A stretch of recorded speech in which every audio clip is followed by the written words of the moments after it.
మన ఛానల్‌లో ఇన్ని రోజులు డబ్బులు పడతాయి, పడవు అని వీడియోలు అయితే చేసుకున్నాం కదా! మొత్తానికి చాలా రోజుల తర్వాత డబ్బులు పడ్డాయి అని వీడియో అయితే చేస్తున్నాను.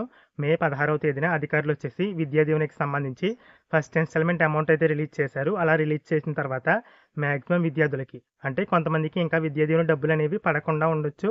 కానీ మాక్సిమం విద్యార్థులకు మాత్రం మే 16వ తేదీన విద్యా దీవెనకి సంబంధించి ఫస్ట్ ఇన్‌స్టాల్‌మెంట్ అమౌంట్‌లయితే పడ్డాయి. మీకు స్క్రీన్ పైన ఆ వివరాలైతే చూపిస్తున్నాను చూడొచ్చు. చాలామంది విద్యార్థులే ఈ అమౌంట్ పడినట్లయితే మెసేజ్ చేశారు. ఇక్కడ గమనించాల్సిన విషయం కొంతమంది విద్యార్థులకైతే ఇలా అమౌంట్ పడినట్లు మెసేజ్ అయితే రాలేదు. కాబట్టి అమౌంట్ పడని వాళ్ళు ఎవరైనా ఉన్నట్లయితే నేరుగా బ్యాంక్‌కి వెళ్లి అయితే చెక్ చేసుకోవాల్సి ఉంటుంది. ఇక కామెంట్ సెక్షన్‌లో వచ్చిన మరికొన్ని ప్రశ్నలకి సమాధానాలు చూసినట్లయితే మొదటగా వచ్చేసి మార్చి నెలలో విద్యా దీవెన అమౌంట్ అనేది రిలీజ్ చేశారు కదా!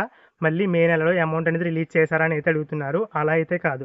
ఏదైతే మార్చి నెలలో Vidya Deevena first instalment amount అనేది రిలీజ్ చేశారో అప్పుడు కొంతమంది విద్యార్థులకి అంటే అప్పుడు మాక్సిమం విద్యార్థులకి విద్యా దీవెన అమౌంట్ అనేది పడలేదు. కొంతమందికి మాత్రమే పడింది.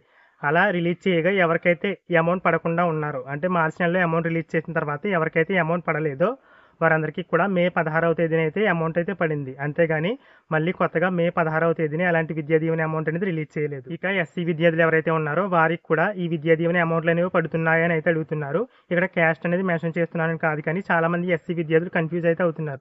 మీరు ఇందులో ఎలాంటి కన్‌ఫ్యూజన్ అనేది అవసరం లేదు.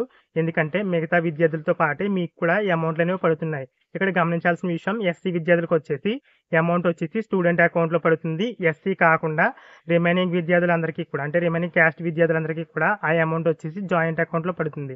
అలాగే మే 16వ తేదీన ఎవరికైతే విద్యా దీవెన అమౌంట్ పడిందో వారిలో చాలా మందికే ఎస్సీ విద్యార్థులకి ఈ విద్యా దీవెన అమౌంట్ అనేది పడింది.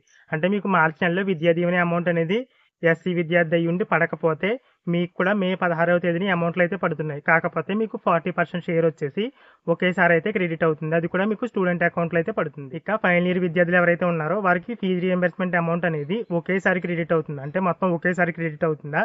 లేదంటే ఒక ఇన్‌స్టాల్‌మెంట్ మాత్రమే పడుతుందా అని అయితే అడుగుతున్నారు. ప్రెజెంట్ వచ్చేసి అధికారులు అయితే ఒక ఇన్‌స్టాల్‌మెంట్‌కి సంబంధించి మాత్రమే అమౌంట్ అయితే రిలీజ్ చేశారు.